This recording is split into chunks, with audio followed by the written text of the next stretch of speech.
En estas dos primeras clases, vamos a ver, la de hoy y la próxima semana, vamos a hablar de microorganismos que llevan a causar enfermedades en las personas. ¿Sí?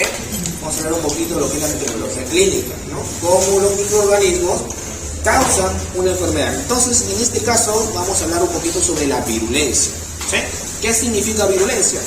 Virulencia corresponde a la capacidad relativa de un microorganismo para causar enfermedad. ¿Sí?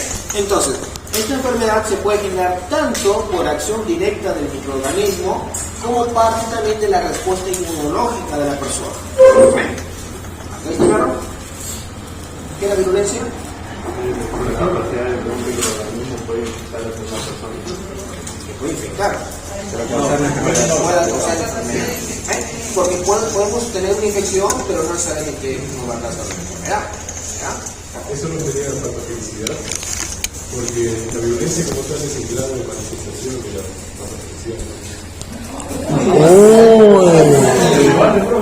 patogenia.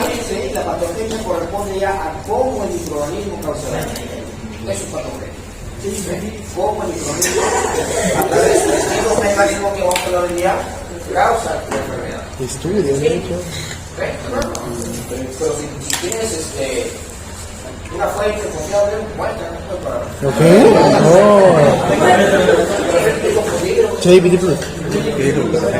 No sé, hermano.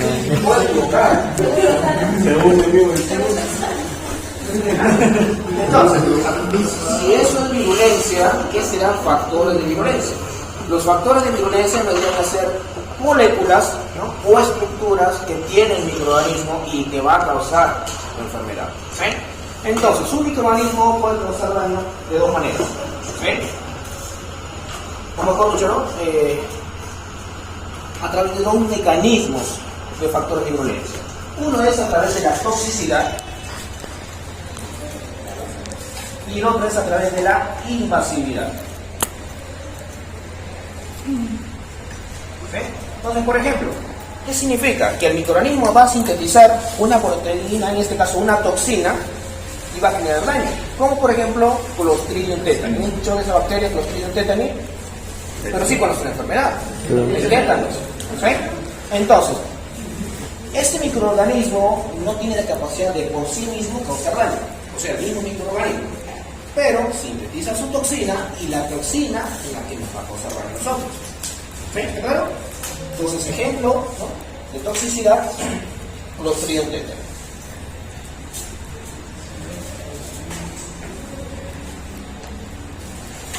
Pero hay otros microorganismos que no sintetizan estas moléculas, sino que en este caso le dan la capacidad, o tienen la capacidad de poder invadir un tejido, un órgano, ¿no? Entonces, esto se debe a que determinados microorganismos llegan a producir, a formar una cápsula. ¿Sí? ¿Se acuerdan para qué servía la cápsula? No recuerdo si les dije, fue el tema de la primera clase. Grupo cálido. Pero ¿cuál es el fin? Protección. En este caso, dentro de un organismo, es que va a evadir la respuesta inmunológica. Ustedes ya han llevado inmunología, creo, en su curso de fisiología, ¿no? No. Sí, me mencionaron algunos. Ya ven, ya está, ya pueden preguntar bastante sobre eso. Podrías que no, pues nada más. Vale, me han dicho.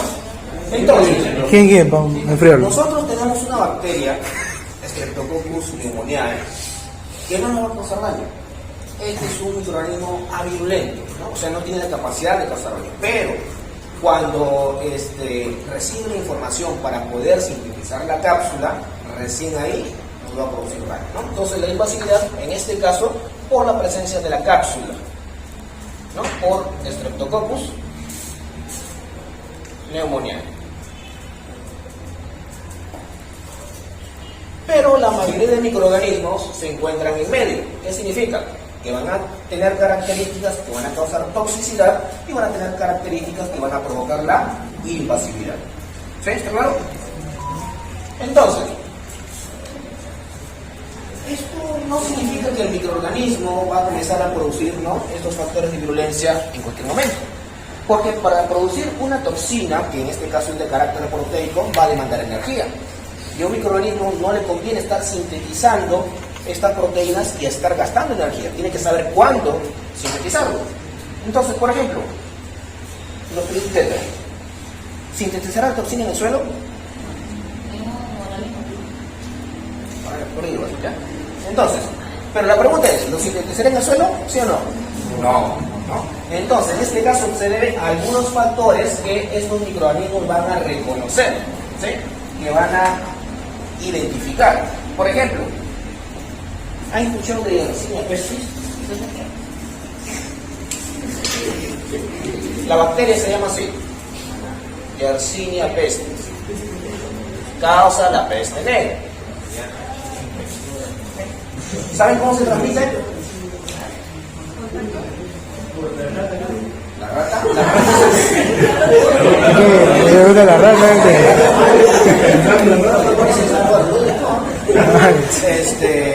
La rata es el reservorio, pero ¿quién transmite en la pulga? ¿Sí? Entonces, en este caso la rata, o puede ser el ser humano también, vendría a ser el hospedero, el mamífero. En cambio, la pulga vendría a ser el vector, el artrópodo.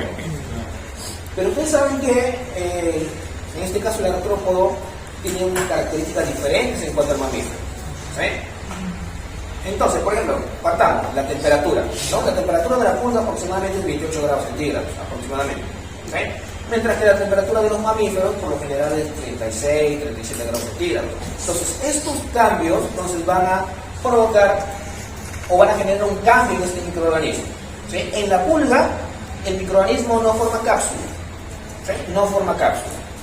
Pero cuando ya ingresa al mamífero, siendo la rata o siendo nosotros mismos, comienza a formar su cápsula y se ve protegido de alguna manera por la respuesta inmunológica. La pulga. Sí, en este caso, el factor que va a condicionar, ¿no?, la expresión de este factor de virulencia es la temperatura. ¿Sí? Ahora hablemos, por ejemplo, de Vibrio cólera, ¿no?, causante de la cólera. Vibrio cólera. El microorganismo va a producir la toxina colérica, la que va a provocar la deshidratación. ¿Sí? Pero ¿dónde se encuentra este microorganismo? ¿No? Este microorganismo se encuentra, su hábitat natural es el mar. pH de 8 aproximadamente, alta salinidad. ¿Sí? Pero ahí también en ese ambiente no sintetiza su toxina colérica. ¿En qué momento sintetiza la toxina colérica? Cuando el ambiente aproximadamente es de 35, 37 grados centígrados, el pH es relativamente neutro y hay presencia de salibilidad. Si no te ocurre eso, a nivel intestinal. ¿Ya? Entonces, en este caso, ¿no?, hay otros factores que están induciendo a que este microorganismo sintetice esta toxina. Luego tenemos, por ejemplo, a Listeria. 36, 37. Listeria monocitógena.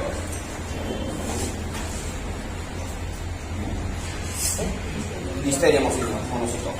Este microorganismo puede transmitirse por el consumo de aguas o alimentos contaminados. Puede causar daño a nivel fetal en las personas adultas, ¿ya? Puede generar, por ejemplo, bacteremia, puede causar meningitis, qué sé yo. Pero, como le dije, se encuentra en el ambiente. Y también en este caso, similar con Yersinia pestis, la temperatura es el que va a condicionar la expresión de este factor de virulencia. En este caso, el factor de virulencia es flagelo. ¿Sí? ¿Ustedes qué creen? ¿Que en el ambiente debe presentar o no debe presentar flagelo?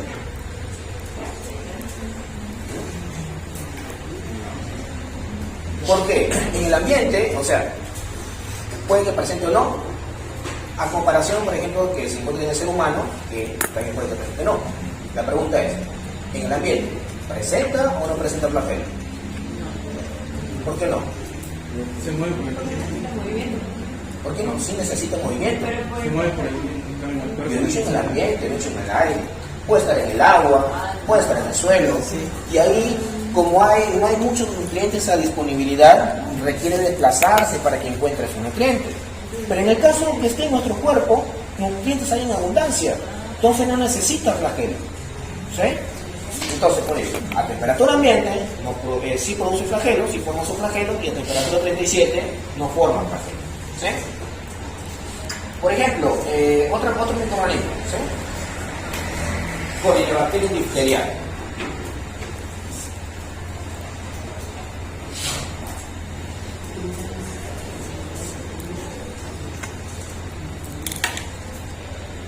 Ahora sí van a, en el examen sí van a poner para que escriban el microorganismo.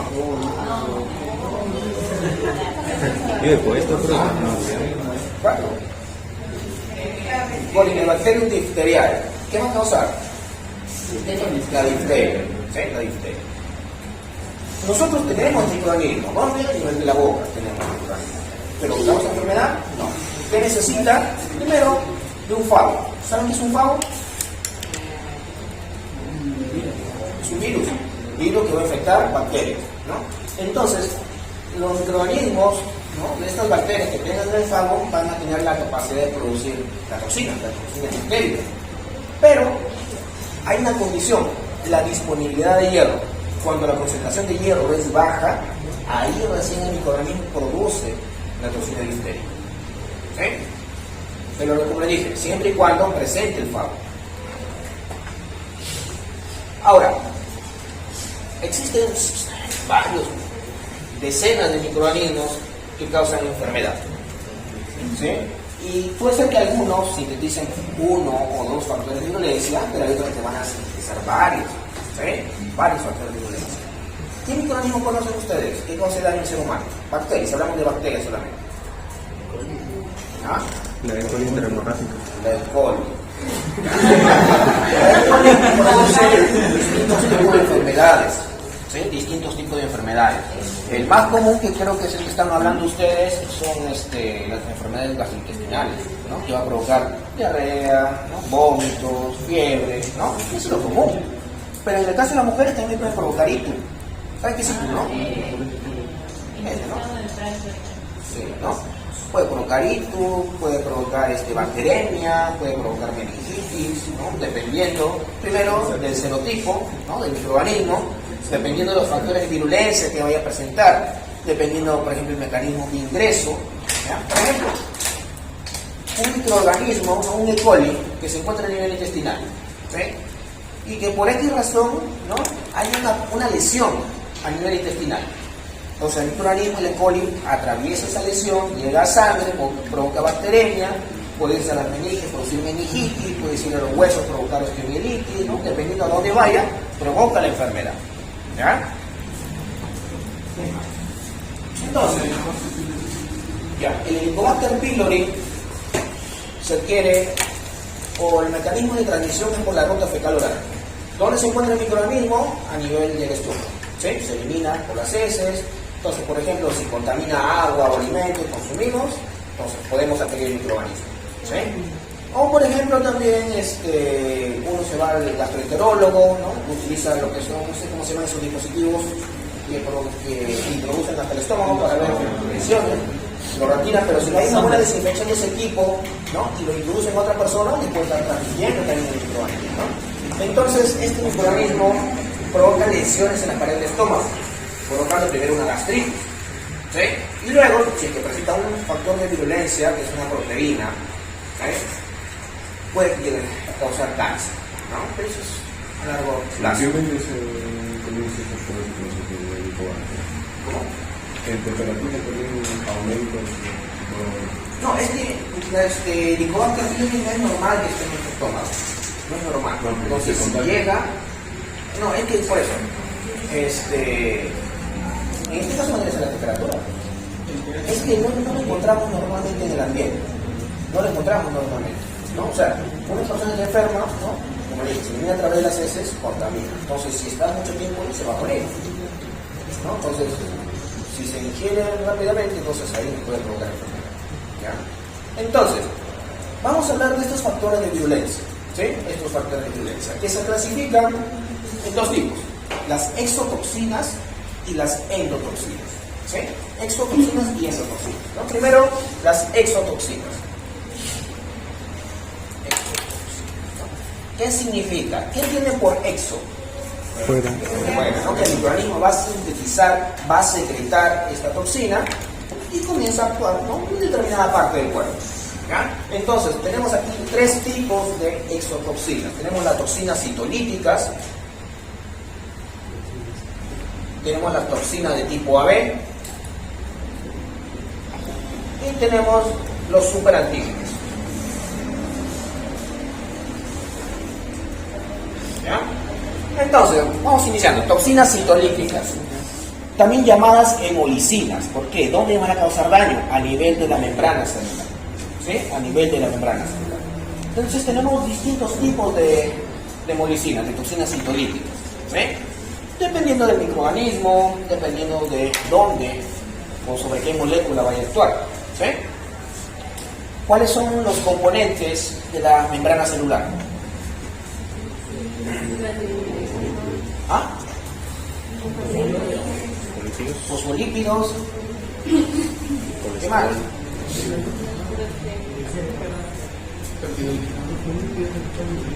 Membrana celular.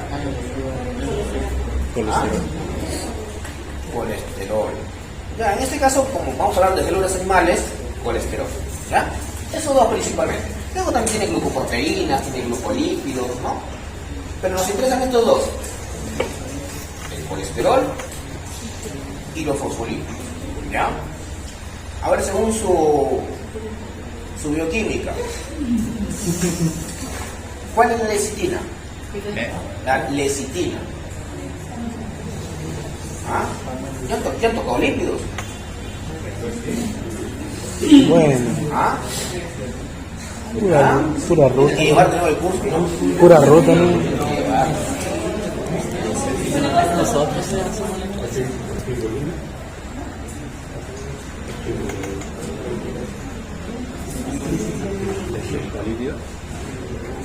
Es la fosfatidilcolina.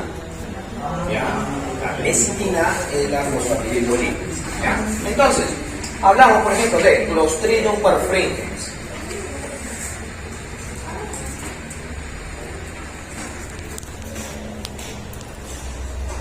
Sí, aquí sí voy a tener que escribir un nombre para que se lo aprendan, ¿ya? Clostridium perfringens. Clostridium perfringens. Este microorganismo va a sintetizar una alfa-toxina. ¿Sí? Esta alfa-toxina va a actuar como una lecitinasa. Por lo tanto, ¿qué va a degradar? Lecitina, Pero es específico. La lecitinasa, ¿qué va a degradar? La fosfatidilcolina. ¿Sí?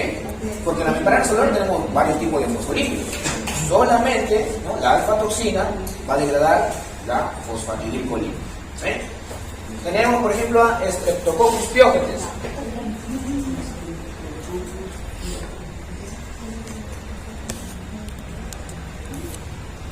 Streptococcus pyogenes va a sintetizar lo que es la streptolicina O.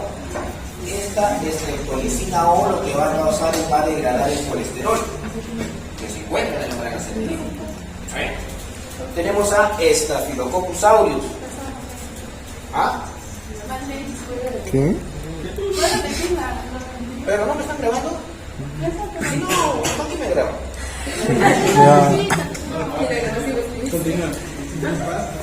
Ya. Un saludo para los 17 suscriptores. Clostridium perfringens sintetiza su alfa-toxina, ¿sí?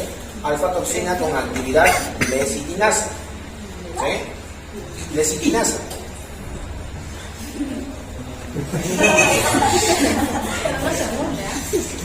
No me burlo. Me estreso, te dije. Esto no pasaba con ese estudiante. ¡Hala! Fabio. Ordóñez. Sí. No, me enseñó micro. Enseñó biología. Así como usted enseñó biología. Pero eso aprende más. Corta. Streptococcus pyogenes va a sintetizar la streptolicina O. Streptolicina O que va a degradar colesterol. Y Staphylococcus aureus va a sintetizar su alfa-hemolicina, ¿sí? Alfa-hemolicina, que lo que va a ocasionar es va a formar poros en la membrana celular. Forma poros. Y al formarse poros sabemos que va a permitir el ingreso o la salida de distintos metabolitos y altera el metabolismo y se muere la célula. ¿Sí? Entonces, lo vemos, están actuando a nivel de la membrana celular. Ahora, no digo que son los únicos factores de virulencia que tienen, que son varios. Solamente estamos mencionando que aquellos que tienen actividad citolítica. ¿Ya? Ahora, las toxinas de tipo AB son proteínas que están formadas por dos componentes, por dos fragmentos. Fragmento A, fragmento B. Aquí, por ejemplo, tenemos a un microorganismo, ya, Corynebacterium difteriae. Hace ratito lo escribí. ¿Qué ¿Cuál? no lo has apuntado? Para el video, para el video. Pero está en el video. Ah,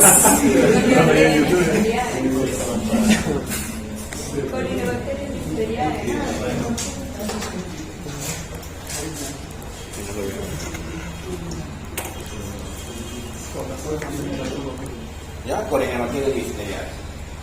Le dije, va a sintetizar su toxina difterica, ¿sí? Que es de tipo AB. Generalmente el de tipo o la subunidad B va a actuar como receptor, o sea, va a unir al receptor, ¿sí? Tenemos la célula, la subunidad B se une a su receptor, una vez que se une al receptor se desprende la subunidad A, ingresa a la célula y va a causar el daño. En este caso, como estamos tratando de Corynebacterium difteriae, su toxina, específicamente la subunidad A, lo que va a hacer es, va a alterar el proceso de traducción. ¿De qué estamos hablando específicamente? Nos han dicho que en molecular han visto puro ADN en la traducción.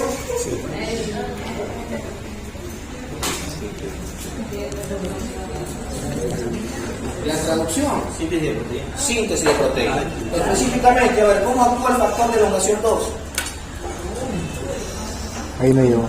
Entonces revise lo que esta subunidad Esa A vía ponemos ya. bloquea el factor de elongación 2. En la traducción, ¿sí? Bloquea el factor de elongación 2. ¿Sí? Puede que sea pregunta de examen.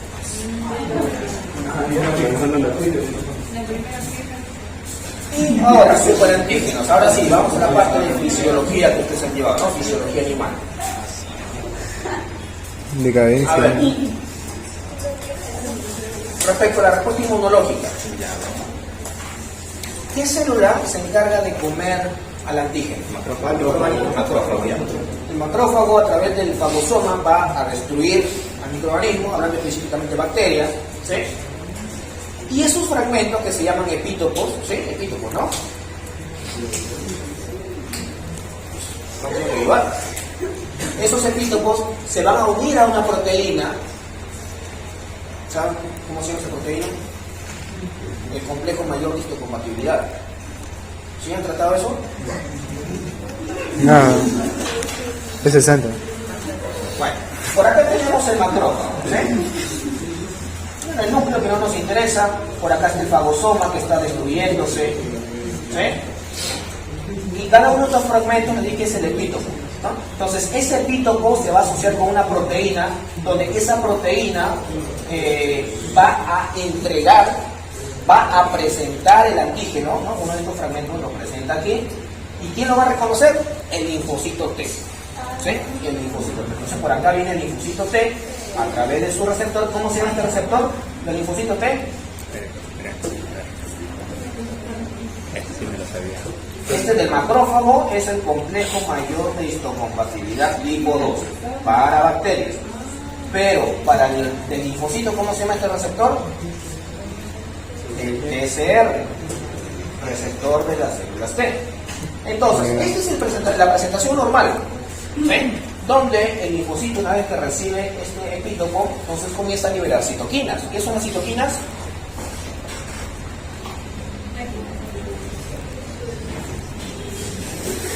Ya, pero vamos aquí, superantígenos, ¿no? Los superantígenos no se van a presentar de esta manera. Los superantígenos se van a asociar por este lado, ahí, de ladito. ¿Ya? Entonces, A través de la presentación normal, ¿sí? A través de la presentación normal se va a activar uno de cada 1 millón de linfocitos, ¿sí? Donde la respuesta inmunológica es suficiente.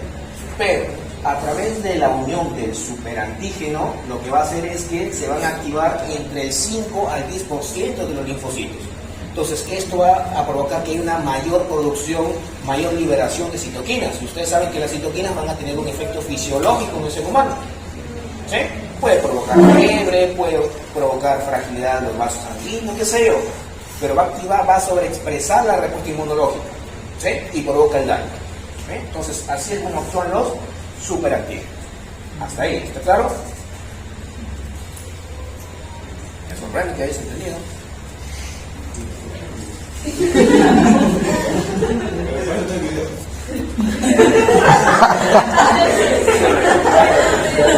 Jálelo, jálelo. Entonces, vamos a hablar de un tipo, ¿sí? De un tipo de exotoxinas que son las enterotoxinas. ¿Sí? Las enterotoxinas. ¿Sí? ¿Qué entienden por enterotoxina? ¿De qué? ¿Qué van a actuar a nivel del estómago? ¿Sí? Entonces, estas enterotoxinas pueden provocar lo que es una intoxicación alimentaria o pueden provocar lo que es, o se puede desarrollar como consecuencia de una infección intestinal. ¿Sí? ¿Cuál es la diferencia? Y esto lo mencionamos cuando hablamos de hongos, ¿no? ¿Se acuerdan cuando les mencioné sobre las aflatoxinas?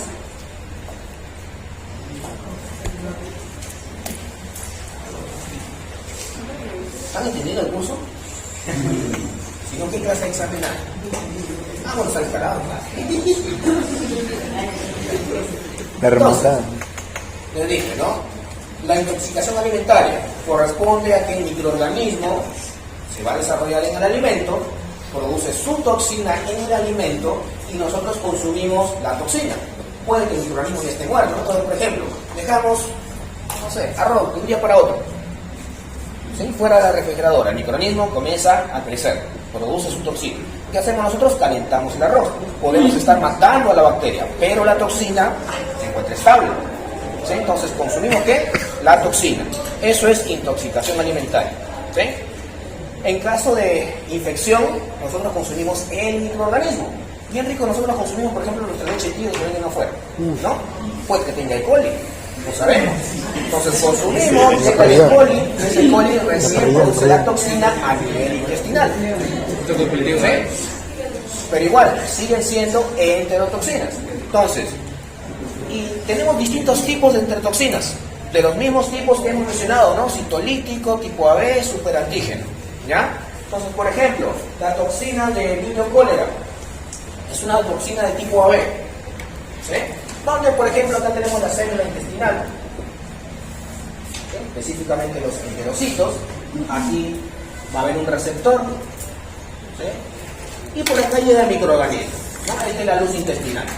Entonces, este microorganismo produce la toxina tipo AB, el fragmento o la unidad B según el receptor, se separa la unidad A, esta ingresa, ¿sí? Y va a causar el efecto. ¿Qué va a causar? Primero, en bioquímica, han revisado el sílabo, no sé si han visto sobre transducción de señales. No, todavía. Todavía. ¿Ah? No. Todavía. Todavía. Transducción, proteína G, Tampoco. Tercera semana. tercera semana que supone. Proteínas para la tercera semana de la tercera unidad.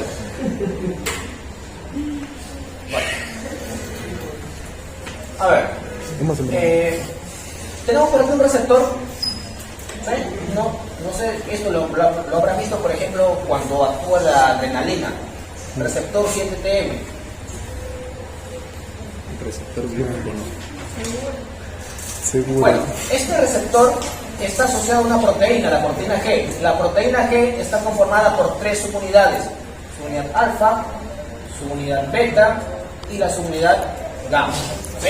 La subunidad alfa está asociada con un GDP, ¿sí? Con GDP está asociado. Entonces, estamos viendo primero cómo funciona de manera normal, ¿sí? Llega el ligando, según el receptor, lo que va a inducir es que este GDP se disocie y se incorpore GTP, ¿sí? sale la guanosina difosfato e ingresa la guanosina trifosfato. Entonces, cuando sucede esto, la subunidad alfa se separa, ¿sí? Se separa de esta zona y se va a unir a una enzima que se llama la adenilato ciclasa, que esto me imagino que sí lo han visto. ¿Sí? Esto es clave en lo que es metabolismo de carbohidratos, ¿no? Entonces, acá está la subunidad alfa, que está asociada con su GTP y activa a la enzima. Al activarse la enzima, ¿qué va a hacer? Va a tomar ATP y lo convierte en AMP cíclico. ¿Sí? Ustedes saben que este AMP cíclico va a activar a varias proteínas, dentro de ellos una quinasa, la quinasa A, donde va a activar a otras proteínas. ¿Sí? Activa otras proteínas. El detalle está en que saben que el AMP cíclico actúa como un segundo mensajero. No puede estar activo en todo momento. Cuando ya supera cierto umbral, tiene que desactivarse. ¿Cómo se desactiva? Porque esta subunidad alfa tiene actividad GTPasa. ¿Sí? ¿Qué significa? Que va a hidrolizar el GTP. Lo convierte en GDP más fosfato y cuando está con GDP se separa, ¿sí? Se inactiva la enzima y la subunidad alfa regresa aquí. ¿Sí? Comienza a disminuir la concentración de AMP cíclico, el proceso nuevamente se activa y el proceso se repite. ¿Hasta ahí está claro? Ese es el proceso normal. Ahora vamos a ver cómo actúa la toxina colérica. Pero en este caso, la subunidad alfa, vamos a considerar que está activa, está aquí. Entonces, la subunidad alfa viene y se asocia aquí. Oh, disculpen, el fragmento A. ¿No? El fragmento A viene, se acopla a la subunidad alfa y ¿qué va a hacer? Bloquea la actividad GTPasa. ¿Qué significa? Que no va a poder hidrolizarse el GTP. Si no se puede hidrolizar el GTP, no se va a separar de la adenilatociclasa, lo va a mantener activa. Si se mantiene activa, AMP cíclico aumenta. Comienza a producirse quinasa A, se activan proteínas y esas proteínas lo que van a hacer es, primero, bloquea el canal de sodio. ¿Sí? Primero, bloquea el canal de sodio. En este caso, si se bloquea el canal de sodio, va a permitir que se acumule ¿dónde? ¿Dentro o fuera de la célula?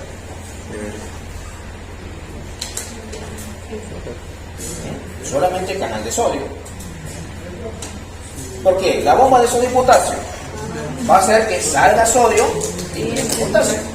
¿Sí? Entonces se está acumulando sodio fuera.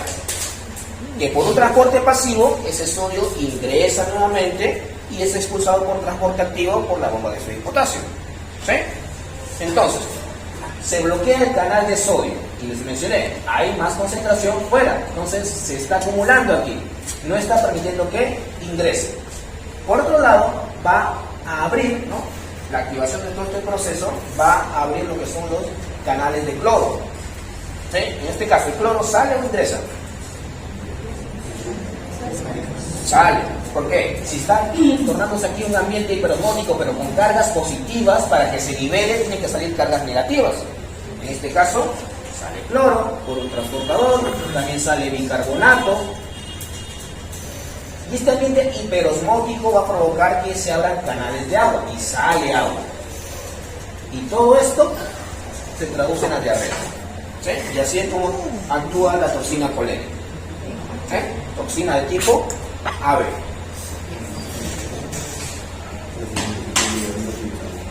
¿Pero y la B? ¿Ah? ¿La B? La B solamente se une al receptor. Ahí nada más. Pues en el caso de los antibióticos, ¿cómo funciona para revertir? Es que en este caso lo único que se recomienda es reposición de líquidos.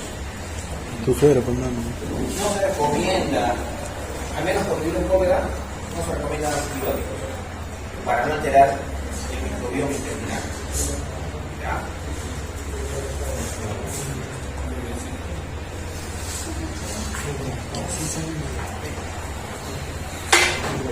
Exotoxinas, ¿no? Pasamos, de forma general nomás, endotoxinas. ¿Sí? Endo, dentro, ¿no? O sea, es una estructura del microorganismo, ¿no? Y en este caso la endotoxina clásica es el lipopolisacárido. ¿En qué tipo de organismo se encuentra el lipopolisacárido?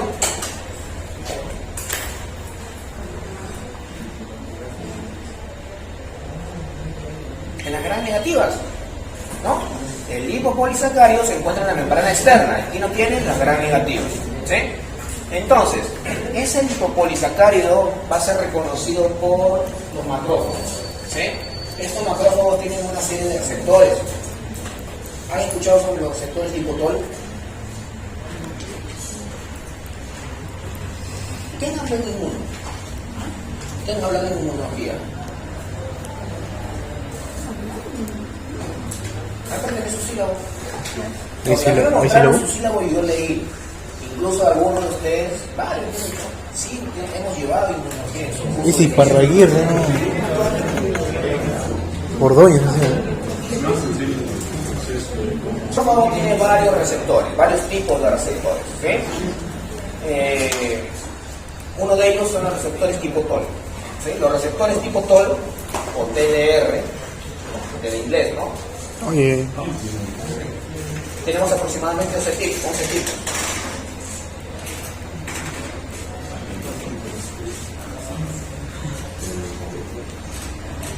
¿Qué? ¿No sabes inglés? Entonces, tenemos 11 tipos de receptores tipo TOL. ¿Sí? Donde ¿qué van a reconocer? Lo que van a reconocer van a ser las estructuras de los microorganismos, ¿no? En este caso, por ejemplo, el receptor TOL tipo 4, ¿no? El TLR4, lo que va a reconocer va a ser el lipopolisacárido. El receptor tipo TOL 2 va a reconocer, por ejemplo, los ácidos teicoicos, ¿no? ¿Dónde se encuentran los ácidos teicoicos? En la pared celular de los gram positivos, ¿no? De los gram positivos. Los gram negativos, su pared celular es muy delgada, por eso no tiene ácidos teicoicos. ¿Sí? Entonces, se une, ¿no? El receptor a su ligando y activa el proceso inmunológico, en este caso el proceso inflamatorio. ¿Ya? Ahora sí, vamos a hablar de un microorganismo en específico.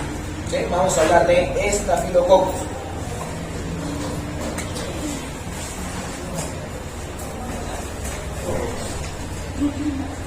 Staphylococcus, ¿no? Como sabemos, son cocos gram positivos, ¿no? Son células esféricas que crecen en forma de racimo, tienen un tamaño aproximado de 0.5 a 1.5 micrómetros. ¿Sí? Para poder diferenciarlos de los Streptococcus, estos Staphylococcus son catalasa positivos. ¿Sí? Son catalasa positivos. Tenemos dos especies que son las más patógenas: Staphylococcus aureus y Staphylococcus lupinensis, ¿no? Son los más patógenos, los más virulentos. Tenemos otros menos patógenos que tenemos en la piel, ¿no? Staphylococcus epidermidis, ¿no? También, por ejemplo, a nivel intestinal o a nivel de la cavidad vaginal encontramos Staphylococcus saprophyticus, Staphylococcus hemolyticus, pero son poco virulentos, ¿ya? Staphylococcus aureus es coagulasa positivo para diferenciarlo de los otros Staphylococcus, ¿no? Entonces les dije, Staphylococcus, para diferenciarlo de Streptococcus, ¿qué eran los Staphylococcus? Catalasa positiva. Pero dentro de estas especies, Staphylococcus aureus, para diferenciarlo de las otras especies, aureus es coagulasa positiva. ¿Sí? Ahora, estos microorganismos no son exigentes nutricionalmente, pueden crecer en cualquier medio, ¿sí? Pero, por ejemplo, la dar sangre me va a servir para ver los grados de hemólisis que pueda tener, ¿no? ¿Ya? Vamos a hablar específicamente de Staphylococcus aureus. Staphylococcus aureus, ¿sí? Este Staphylococcus aureus puede causar una serie de enfermedades. Su nicho ecológico es principalmente la parte anterior de la fosa nasal, ¿sí? Ahí se encuentra. Puede encontrarse alrededor de la boca, puede encontrar en la piel, ¿sí? En distintas partes del cuerpo, ¿ya? Y como causa varias enfermedades, tiende a expresar varios factores de virulencia, ¿sí? Entonces vamos primero a clasificar estos factores de virulencia. Tenemos primero las adhesinas. ¿Qué entienden por adhesinas? Son proteínas de membrana, ¿sí? Se encuentran en la membrana o en la pared celular, que le van a permitir adherirse a una superficie, ¿sí? A un tejido, a un órgano, a un catéter, qué sé yo, ¿ya? Entonces, tenemos aquí la proteína A, tenemos la proteína de unión a colágeno,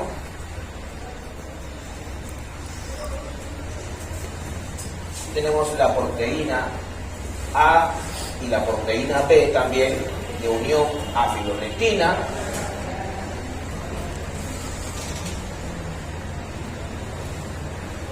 Y tenemos lo que es el factor de agrupamiento A y B. No es que sea AB, son dos. Factor de agrupamiento A y factor de agrupamiento B. Igual acá, ¿no? Proteína A de unión a fibronectina y proteína B de unión a fibronectina. Luego podemos mencionar las hemolicinas. Y cuando hablamos de factores de virulencia, ¿cuál es la hemolicina que mencionamos que va a actuar a nivel de la membrana formando poros?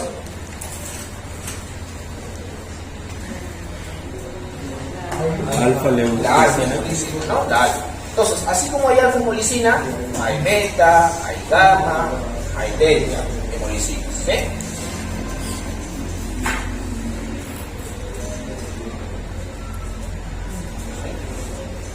Todas van a actuar a nivel de la membrana.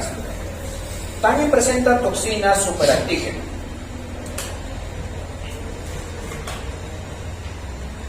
Aquí tenemos, por ejemplo, ¿no? Las enterotoxinas A, B, C, D, E, un montón de enterotoxinas. Tenemos la toxina del síndrome del shock tóxico 1. Y tenemos la exfoliatina A y tenemos la exfoliatina B. También tenemos enzimas. Enzimas también sintetizan, ¿no? Por ejemplo, sintetiza hialuronidasa. Va a sintetizar proteasas, lipasas, nucleasas. Estas enzimas le va a dar carácter invasivo. Esta lo podemos usar y también llega a formar una cápsula, que puede estar completa o puede estar incompleta. Y por esta cápsula existen 11 serotipos debido a su composición, que puede ser glucosa, puede ser manosa, distintos azúcares conforman esta cápsula. ¿Ya? Entonces, a ver. Lo tenemos en la parte de la fosa nasal, donde si hay una lesión, ¿no? Entonces si ingresa un poquito el microorganismo, logra activar la respuesta inmunológica. Es reconocido por neutrófilos, es reconocido por macrófagos, y comienzan a tratar de contener la infección. Entonces, por ejemplo, primero,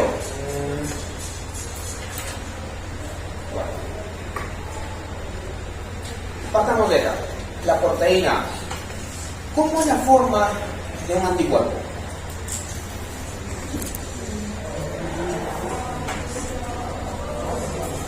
¿Saben? La forma de un anticuerpo es forma de Y, que está conformada por dos cadenas pesadas y dos cadenas ligeras, que están unidas por puentes disulfuros. Esto corresponde a la región FC y esto corresponde a la región FAB. Región constante, región variable. Esta región constante va a ser igual en todos los anticuerpos, que le va a permitir que sea reconocido por un receptor del macrófago, ¿no? Entonces supongamos por aquí está un microorganismo, tiene el anticuerpo, se une a través de la región FAB, ¿no? La región variable, y a través, por decirlo así, como de la colita, ¿no? De la colita del anticuerpo, se une al macrófago, y por acá va a estar su receptor, y el macrófago, ¿qué va a hacer? Lo va a fagocitar, fagocita el microorganismo. Eso es por un lado. Entonces, esta región variable va a ser distinto para cada microorganismo. Para cada microorganismo va a ser distinto. Entonces, vamos a tener distintos tipos de anticuerpos, ¿no? Dependiendo de la cantidad de veces que nos hemos expuesto a distintos microorganismos o antígenos. ¿Está claro? Ahora, ¿cuántos tipos de anticuerpos conocemos? ¿O conocen?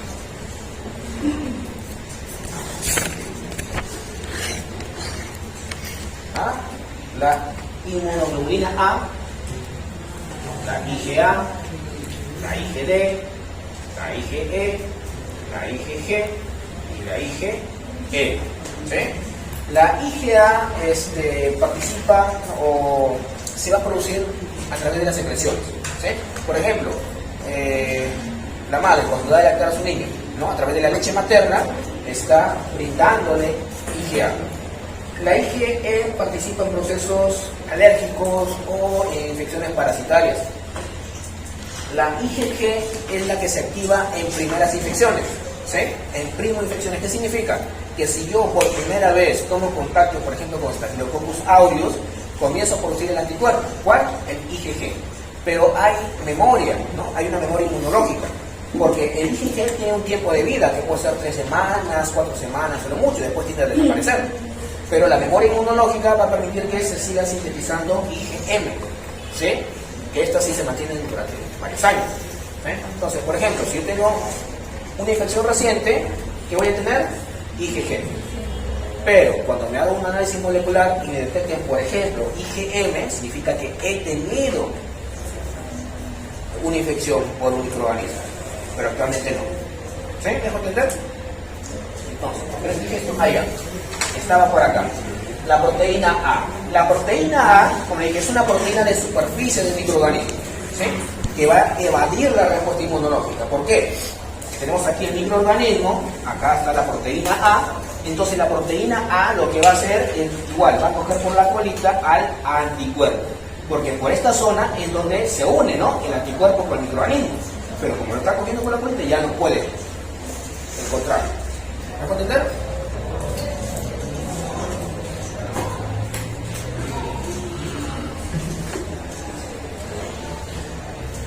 Las otras adhesinas, ¿sí? Las otras adhesinas van a permitir que se unan a distintas proteínas, ¿sí?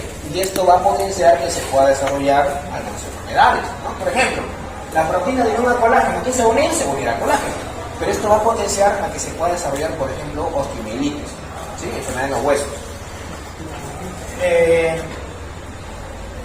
El factor de agrupamiento B, ¿sí? Esto va a facilitar a que el microorganismo se adhiera a la mucosa nasal, ¿sí? El factor de agrupamiento A, la proteína A y B, que es una fibronectina, se va a unir a su nombre a fibronectina y va a potenciar o va a permitir el desarrollo de la persona endocarditis. ¿Sí? Pero la pregunta es, ¿cómo es que el microorganismo llega al corazón? ¿Cómo llega al hueso? ¿Sí? Eso lo vamos a explicar más adelante.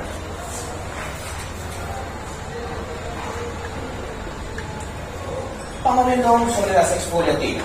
¿Sí? ¿Han escuchado el síndrome de piel escaldada? ¿Han escuchado? Pero para las noticias del TikTok ahí sí. A ver, el síndrome de piel escaldada es una enfermedad que afecta principalmente a los recién nacidos. Hasta pues que menores de 6 meses, principalmente. ¿Dónde va a afectar a la piel? ¿Sí? Ahora, en las capas de la piel, la primera capa es la epidermis, ¿sí? Pero de esta epidermis a su vez tiene más capas, ¿sí? Entonces, epidermis. La primera membrana, la primera capa, debe ser la membrana basal. Esta membrana basal va a delimitar lo que es la epidermis de la dermis, ¿sí? Luego, ¿cómo se llama la siguiente capa? El estrato espinoso, ¿sí? El estrato granuloso, el estrato lúcido y el estrato poro, ¿sí? Y hay varias células, ¿sí? Recuerden, varias células.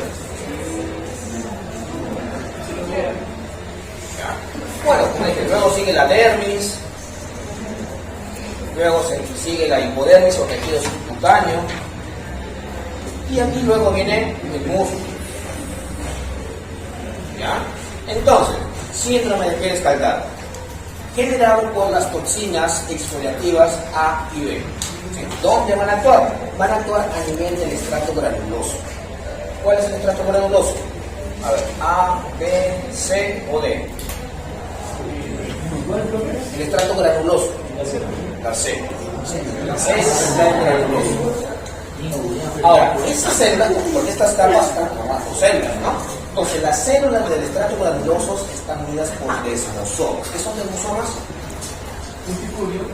¿Ah? Es un tipo de unión celular. ¿Sí? ¿De algo le sirvió? 4 segundos.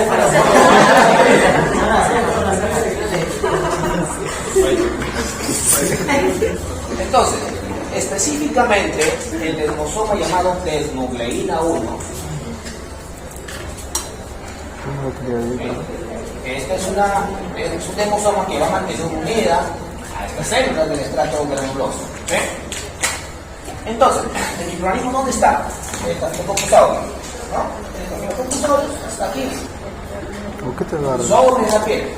Comienza a producir su exfoliatina A, exfoliatina B, y otra 2, comienza a ingresar por las capas hasta que toma contacto con quién? Con la desnucleína 1.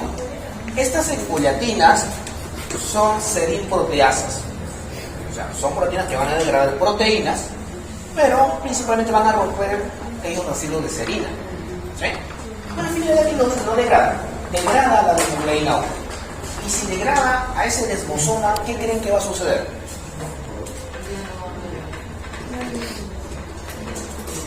Estas capas comienzan a desprenderse y se observarían como deflamación. Pero, eso no es todo. Porque tengamos en cuenta que es una toxina tipo superantígeno. ¿Sí? Superantígeno. Ya les expliqué cómo actúa. Van a sobreactivar a los linfocitos T. Va a haber mayor producción de citoquinas.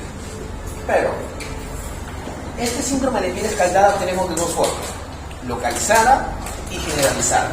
¿Sí? Localizada y generalizada. La localizada, la toxina va a actuar donde fue sintetizada por el microorganismo. Entonces, supongamos, acá el microorganismo sintetizó la toxina y aquí se observan los síntomas, en esta zona. ¿Sí? En esta zona donde está el microorganismo. Pero el síndrome de piel escaldada generalizada significa que el microorganismo está aquí, la toxina se fue dispersando, llegó a sangre, se distribuyó a otra zona del cuerpo y las lesiones aparecen en otro punto de la piel. ¿Me van a entender? Ya. Entonces, sea cual sea donde esté actuando, a nivel localizado o generalizado, pero recuerden que siempre a nivel del estrato granuloso, va a ser reconocido por los macrófagos, por los linfocitos, y van a generar la respuesta inflamatoria. ¿Sí? Entonces, ¿qué van a generar? Edema, ¿sí? Inflamación, va a haber un aumento de la temperatura localizada. Entonces, lo que se va a observar son ampollas con un líquido amarillo, color amarillo turbio. ¿Sí?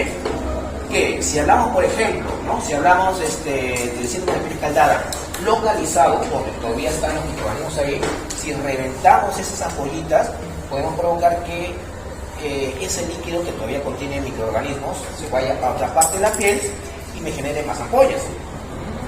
¿Sí? Entonces luego estas ampollas se secan y se observan como costras amarillentas. ¿Sí? Síndrome de piel escaldada, ¿no? Un problema similar, ¿sí? Pero que son sintetizadas por otras, o que son causadas por otras serinproteasas, es el linfético. Solo que la diferencia es que este linfético es más leve.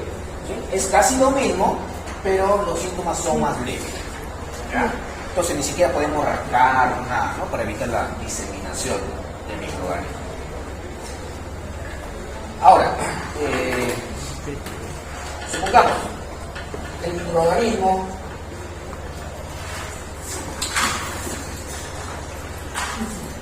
llega hasta lo que es la hipodermis, ¿no?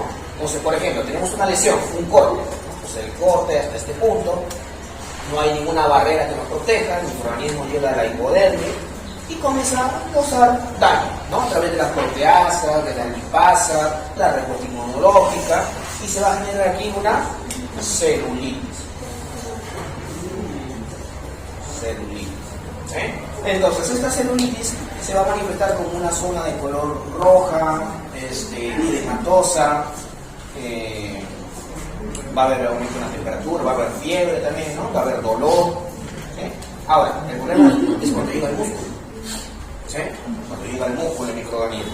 Y la enfermedad que causa se llama fascitis.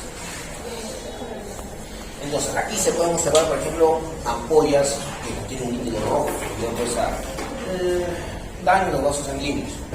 ¿sí? Y aquí lo único que se tiene que hacer es remover los tejidos afectados, ¿sí? Debridamiento se denomina ese proceso. Ahora, ¿a qué nivel más o menos se encontrarán los folículos pilosos?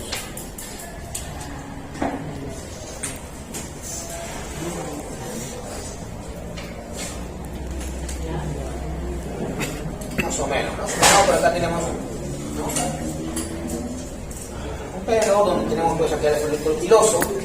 Entonces, si el microorganismo, ¿sí? Si el microorganismo comienza a causar daño en esta región de aquí, circundante al folículo piloso, va a causar una foliculitis, ¿ya?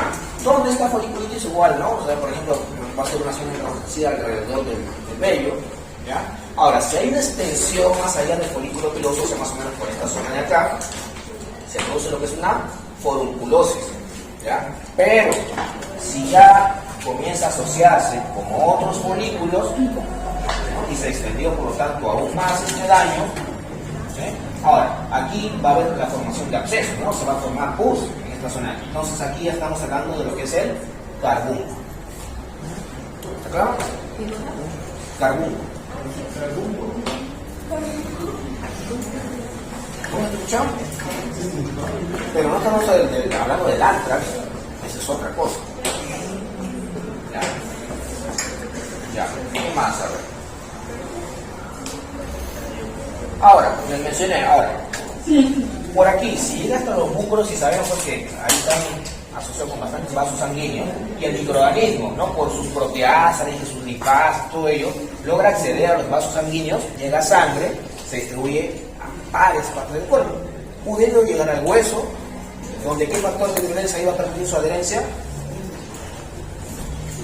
La proteína de unión a colágeno. Llega al corazón, por ejemplo, para que se adhiera, ¿qué adhesina va a participar ahí? La proteína A o B de unión a fotometina. Eso lo mencioné hace rato. Entonces se adhieren, pasa por ahí el macrófago, reconoce sus, por ejemplo, ácidos teicoicos, activa la respuesta inmunológica y causa daño a nivel del corazón, provoca endocardía, ¿no? O dependiendo a dónde llegue, pues provoca el daño, ¿sí? Luego tenemos el síndrome del shock tóxico, ¿sí? El síndrome del shock tóxico. El síndrome del shock tóxico tenemos de dos tipos, menstrual y no menstrual, ¿sí? Vamos a hablar primero menstrual, que obviamente va a afectar a las mujeres, ¿no? ¿Por qué? Generalmente porque comienza, o antes, ahorita ya no se utiliza lo que son los tampones, ¿sí? Antes se utilizaban los tampones, que eran muy absorbentes, ¿sí? Entonces, esos tampones se los dejaban, creo, 1 o 2 días, no sé cómo se utilizarán, pero era pues que, ¿nunca he visto los tampones? Que se lo colocan como unos cubitos. Por eso es el detalle, que va a provocar lo que es una zona con gran cantidad de proteínas. Va a haber un aumento en la presión parcial de CO2, ¿sí? El pH va a ser casi neutro, porque usted sabe que las proteínas actúan como buffers, como amortiguadores, ¿sí? Entonces, esto va a propiciar a que el microorganismo comience a sintetizar esta toxina, ¿no? La toxina del síndrome de shock tóxico. Entonces, secreta su toxina, y cuando pues la mujer está menstruando y por este tampón, entonces como tiene gran capacidad absorbente, va a generar grietas en las paredes vaginales. Entonces, a través de esas grietas pasa el antígeno, ¿no? El superantígeno. Y va a distintas partes del cuerpo y activa la respuesta inmunológica, ¿sí? Entonces, ¿cuáles son los síntomas? Primero, fiebre elevada, va a haber hipotensión, va a haber formación de pápulas en todo el cuerpo, luego comienza a haber fallo multiorgánico y pueden morir las personas, ¿sí? Eso es en casos graves, ¿no? Pero ahorita, como les dije, el número de casos por esa enfermedad ha disminuido porque ya no se utiliza generalmente tampoco, ¿no? Entonces, eso sería el síndrome del shock tóxico menstrual. Ahora, el síndrome del shock tóxico no menstrual puede afectar tanto a hombres como a mujeres. Y la pregunta es, ¿bajo qué condiciones el microorganismo llega a producir esa toxina? ¿Sí? Primero lo va a producir como un mecanismo de defensa, ¿sí? Donde, por ejemplo, consumimos antibióticos y a veces algunos suspenden el tratamiento antibiótico. Entonces el microorganismo pues, que queda como medio simple, pues, y como para evadir la respuesta, ¿no? Sintetiza esta toxina. Entonces la respuesta inmunológica se enfoca más en el superantígeno que en el microorganismo. También lo puede producir, por ejemplo, en caso de quemaduras, en caso de infecciones secundarias, ¿no? Entonces, como les dije, como protegerse, ¿ya? Otra enfermedad que causa el microorganismo de Staphylococcus aureus es mastitis, inflamación de las glándulas mamarias.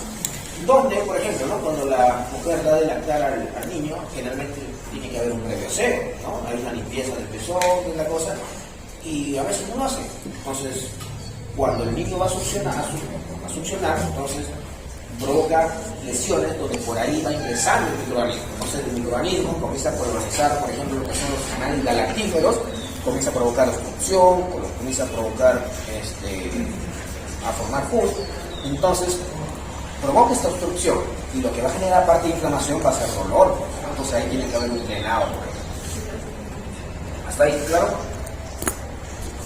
Nada. 5 minutitos descansando. Ya me cansé. ¿Ya? Vamos a hablar del virus del dengue. ¿Sobraba? Ya, vamos recordando, porque esto es... El virus del dengue, ¿sí? El virus del dengue pertenece a la familia Flaviviridae, ¿ya? Es un virus envuelto, ¿sí? Tiene su cápside, simetría icosaédrica y tiene un tamaño promedio que va entre 40 a 50 nanómetros, ¿ya? Su ácido nucleico es de tipo ARN, cadena sencilla, polaridad positiva. Y como sabemos, este virus es transmitido por la picadura de mosquito. ¿Cuál es ese mosquito? El Aedes, ¿no? El Aedes aegypti. Entonces, vamos viendo un poquito el genoma del virus, ¿sí? Recordemos que es un virus envuelto, ¿sí? Acá está su cápside. Y acá vienen unas proteínas, ¿no? ¿Cómo se llaman esas proteínas? ¿Recuerdan?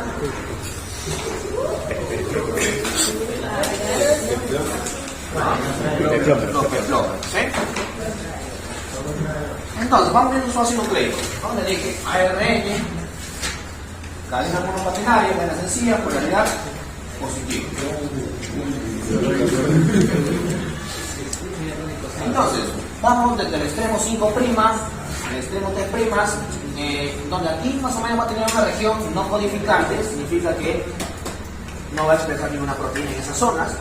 Por aquí va a tener, ¿no? Por el extremo 5', una región llamada iris, que por ahí va a ingresar el ribosoma, ¿sí? Por ahí se conecta el ribosoma para que se formen las proteínas, ¿sí? Entonces vamos a ver los genes que se clasifican en dos grupos, ¿sí? Genes que van a codificar para proteínas estructurales y genes que van a codificar para proteínas no estructurales. Se le fue el cerebro. ¿Ya? Entonces, de las proteínas estructurales, tenemos aquí tres regiones. ¿Sí? La región que va a codificar para la proteína C, la región que va a codificar para la proteína pre-M y la región que va a codificar para la proteína E. ¿Sí? ¿Qué significa proteínas estructurales? Son proteínas que van a formar parte de la estructura del virus. ¿Sí? Entonces, por ejemplo, a partir de esta región E se va a formar la proteína E. Esa proteína E se encuentra aquí, está de rojo, los peplones. ¿Ya? La proteína C que se vaya a formar a partir de esta región C va a formar lo que es antraxi. ¿Sí?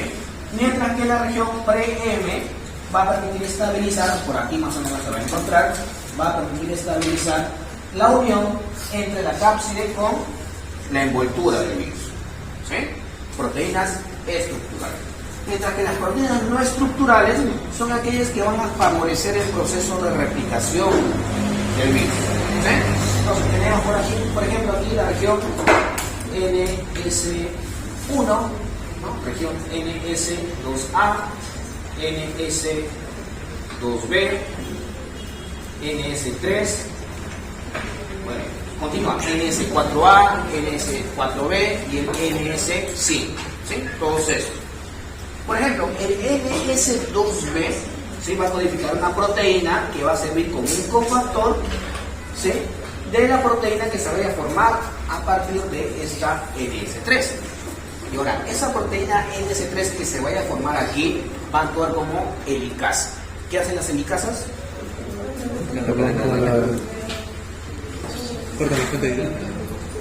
Separa las células, rompe los enlaces puente de hidrógeno, pero si estamos hablando de ARN, que es de cadena monocatenaria, entonces ¿para qué va a servir? Para el desenrollamiento, ¿no? Porque va a haber una zona donde va a haber, por ejemplo, secuencias de nucleótidos que van a ser complementarias y se van a comenzar a unir. Entonces la helicasa lo que va a hacer es los separa, ¿sí? Separa. También va a tener actividad proteasa, ¿sí? Esta proteína que se forma a partir de la NS3. La NS4A y la NS4A y la NS4B van a actuar como proteínas que van a favorecer el proceso de replicación, ¿sí? Del ácido nucleico, ¿sí? De replicación. Ahora, la replicación que ustedes conocen es cuando a partir de una molécula de ADN se forma otro ADN, ¿no? Pero en este caso, cuando yo me refiero a replicación, estoy hablando de cuando una molécula de ARN se forman otras moléculas de ARN. Entonces, para el proceso de replicación que ustedes conocen, ¿cuáles son las enzimas que participan?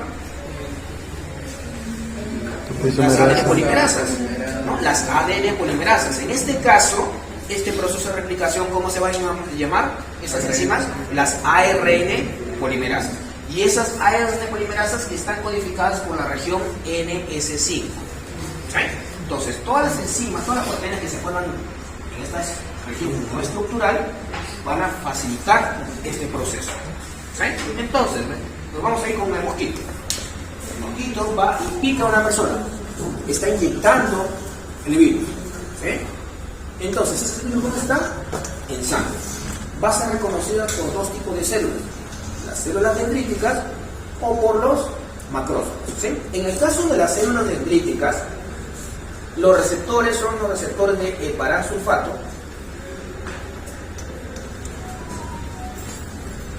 o los receptores de esa enzima.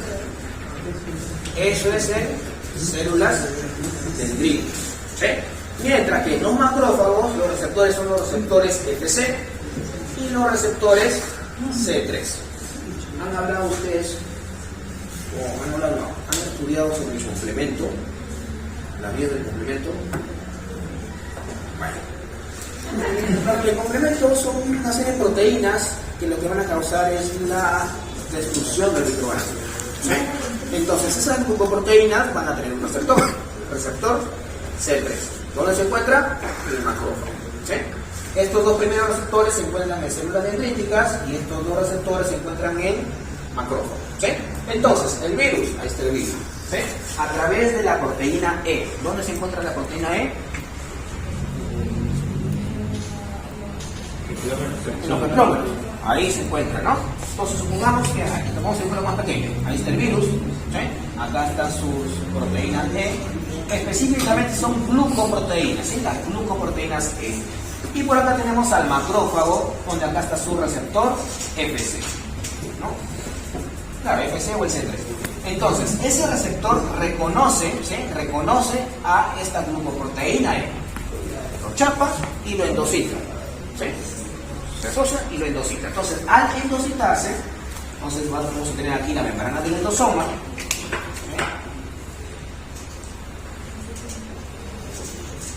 Y aquí va a estar el virus. Y recuerdan cuando hablamos sobre virus, cómo se daba el proceso de denudación, porque aquí ¿qué ocurre en el interior? El pH se está tornando ácido. Ese pH ácido va a cambiar la configuración de la glucoproteína E, que va a permitir que se fusione la envoltura del virus con la membrana del endosoma. Entonces, ¿qué es lo que sale aquí? En este caso recordemos que aquí está la cápside, ¿no? Sale la cápside. Ahí está, sale la cápside, ¿sí? Se da la denudación, el ácido nucleico queda libre y a partir del ribosoma se asocia, comienza a sintetizarse todas estas proteínas que hemos mencionado aquí, se da la replicación del virus, específicamente la glucoproteína E, se dirige hacia el retículo endoplasmático rugoso, luego por vesiculación se va a expresar aquí en la membrana. ¿Sí? La glucoproteína o la proteína PRM se va asociando aquí por debajo de la membrana celular. ¿Sí? Se han ido formando las proteínas C, que son las que van a formar la cápside. Una vez formadas las cápsides, se van a asociar con una copia del ácido nucleico que se ha formado por la RNA polimerasa, que fue codificada por la MS5. ¿Sí? Y cada una de estas cápsides se dirigen hacia la membrana, donde están las glucoproteínas, las E, y salen por exocitosis. ¿Sí? Ahora, estas glucoproteínas E, ¿de quién son? Son del virus. ¿Van a ser reconocidas por quién? Por los macrófagos. Aunque estos son macrófagos también, ¿no? Ya, pero igual. Entonces, estos otros macrófagos van a tratar de eliminar a estas células. Entonces ahí comienza la enfermedad. Pero todo depende de la respuesta inmunológica, ¿no? Ustedes saben que hay personas inmunocompetentes y hay personas inmunodeprimidas. En personas inmunocompetentes, donde su sistema inmunológico funciona normal, entonces ya el virus ataca, pero es eliminado. Puede tener fiebre, enfermedad, pero luego se recupera. El problema viene en inmunodeprimidos, donde su sistema inmunológico está alterado. Entonces, esta es la probabilidad de que el virus siga atacando más, ¿no? Puede llegar a los órganos, llega al hígado, llega a los huesos, por eso que puede haber hepatomegalia, hay dolor articular, ¿no? dolor de los huesos, fiebre alta, ¿no? También aparecen lesiones en nuestra piel, ¿ya? Entonces, desde el momento que ingresa el virus, ¿sí? Hasta que comienzan los síntomas, aproximadamente tarda entre 3 a 7 días, ¿sí? Entre 3 a 7 días. Entonces, recién, ¿no? Entre esos 3 a 7 días, el mosquito viene, pica a la persona y se lleva el virus. ¿Sí? Antes de esos 3 días, no. ¿Mejor entender? No. Por ejemplo, hoy día me pica un mosquito, me inyecta el virus. Mañana viene otro mosquito, me pica, no se está llevando el virus. ¿Sí? Tiene que pasar, ¿no? Como dije, entre 3 a 7 días. ¿Sí? Ahora, ese mosquito, por decirlo así, nuevo, que me picó y se está llevando al virus, va al día siguiente, pica a otra persona, no le está transmitiendo el virus. Tiene que pasar aproximadamente entre 10 a 14 días, ¿no? Después de que el mosquito absorbió la sangre con virus, para que tenga la capacidad de transmitirlo. Es por eso que, por ejemplo, aquellas personas que tienen dengue, se les aísla, se les coloca lo que son unas mallas para evitar que los mosquitos piquen a la persona y evitar la diseminación del virus. ¿Sí? Entonces, tenemos 4 serotipos de virus: DEN 1, DEN 2, DEN 3, DEN 4, ¿no? Esos 4 serotipos. ¿Sí? El más común aquí en Perú es el DEN 2. Y lo que nos da generalmente es el dengue clásico, ¿sí? Que corresponde a la primera infección, ¿ya? Entonces, si es que me vuelve a picar un mosquito, como ya yo formé mis anticuerpos, entonces me vuelve a picar, pero considerando que tiene que ser el mismo serotipo, supongamos, primera vez me pica DEN 2, ¿sí? Formo mis anticuerpos, me recupero, por mala suerte volveré a transmitir el DEN 2, pero como ya tengo anticuerpos, ya no genero la enfermedad. El problema viene cuando el mosquito me transmite un serotipo distinto, pues pudiendo ser DEN 1, DEN 3 o DEN 4, entonces ahí me genera lo que es el dengue hemorrágico, que es el más grave. ¿Sí? ¿Por qué? En la primera infección le dije formar mis anticuerpos. Esos anticuerpos formados van a reconocer a los otros serotipos, pero lo van a reconocer de una manera muy débil. ¿Dónde? Se asocia el anticuerpo al virus, lo lleva al macrófago, y el macrófago lo va a enocitar. Pero como la unión ha sido débil, el virus del serotipo distinto se está multiplicando en mayor cantidad. ¿Sí? En mayor cantidad. Se multiplica aproximadamente 6 veces más de lo normal. Entonces eso va a provocar una liberación masiva de virus. ¿Sí? Por otro lado, se va a activar, por ejemplo, lo que es el sistema del complemento, donde va a generar fragilidad de los vasos sanguíneos. Al generar fragilidad de los vasos sanguíneos, va a provocar hemorragias, ¿no? Entonces, podemos, por ejemplo, vomitar sangre, ¿no? Cuando vamos a hacer nuestras necesidades, es con sangre, ¿sí? No de hemorragia, ¿no? Entonces, esa es la forma más grave del dengue, ¿sí? Cuando se nos transmite el virus con un serotipo distinto. ¿Ya? ¿Hasta ahí alguna pregunta? Ahora vamos a hablar de un honguito. ¿Ya? De un honguito.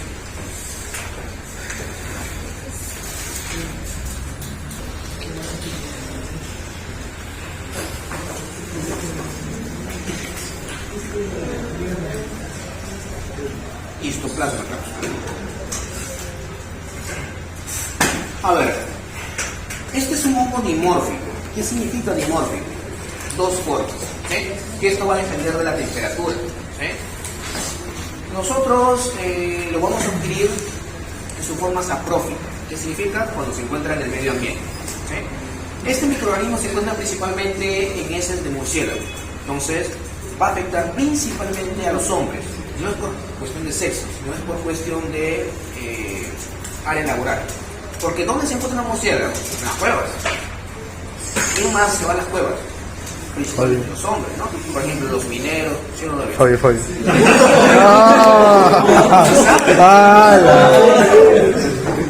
¿No? Los mineros. Su parrillada. ¿No? Los guías de turismo.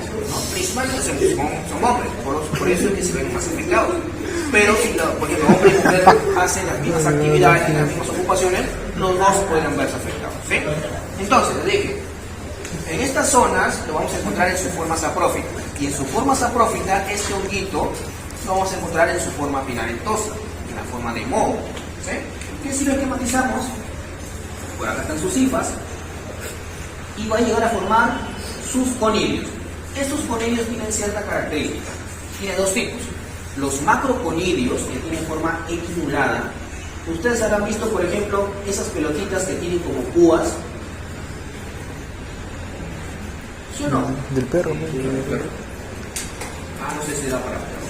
A mí me regalaban. Madre querida, se la recumplida. Sí. La perro. Ya, más o menos así son los macroconilios. ¿Sí? Es lo característico en su identificación de honguito. Pero también tienen microconilios, que son más chiquitos. Ya, ahí están los microconilios. Entonces, nosotros ¿qué vamos a inhalar? ¿O qué es lo que nos va a causar daño? Los microconilios. Entonces nos vamos a estas cuevas, ¿no? Los murciélagos o los animales que pueden haber ahí, ¿no? Por ejemplo, murciélagos que van a volar. Entonces van a provocar que los conilios que están en el suelo se levanten hacia el aire y nosotros, ¿qué hacemos? Lo respiramos, ¿sí? Al respirar estos microconilios, ¿a dónde llegan? A los pulmones, donde van a ser reconocidos por los macrófagos, ¿sí? Entonces tenemos macrófago, por acá está el microconilio, el macrófago lo fagocita y cuando está dentro, ¿sí? Este microconilio se transforma en una levadura. Y como tal, esa levadura se comienza a multiplicar. Al multiplicarse, lo que va a generar es que esta célula, este macrófago, se dice, se escapan estas levaduras y van a infectar a otros macrófagos, ¿sí? Ahora, en una persona inmunocompetente, ¿no? Va a ver que los linfocitos T van a activar a los macrófagos y van a destruir al microorganismo, ¿sí? Entonces contienen la infección, ¿sí? Contienen la infección. El problema viene en los inmunodeprimidos, donde esto no está sucediendo a nivel pulmonar, genera inflamación y sale a sangre y se distribuyen y llegan a otras partes del cuerpo, provocando meningitis, fungemia, daño al hígado, daño al corazón, qué sé yo, a donde puedan llegar estas neurosis, ¿sí? ¿A quiénes afecta principalmente? Le dije inmunodeprimidos. Y más que todo está asociado a personas que tienen SIDA. ¿Ya?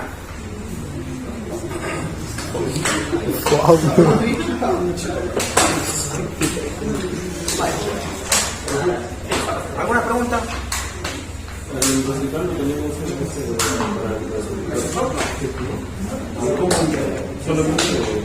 Primero, hay que entender que el receptor que estamos hablando era para virus, que saben que los virus son nanométricos, en cambio son micrométricos, son más grandes. Claro que sí van a reconocer algunas estructuras, pero son los que están asociados a los receptores de la fagocitosis. no tanto receptores propios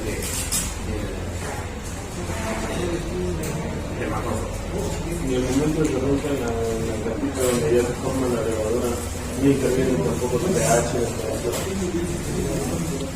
Puede ser que el pH ácido cambie, pues, porque inicialmente era un microconilio. Entonces, por el pH ácido, pues, hace que se vuelva una levadura, cambia su metabolismo. Y como levadura, pues crece más rápido, sintetizan sustancias que, por ejemplo, evitan la destrucción de esta levadura. Listo, ahí nos quedamos.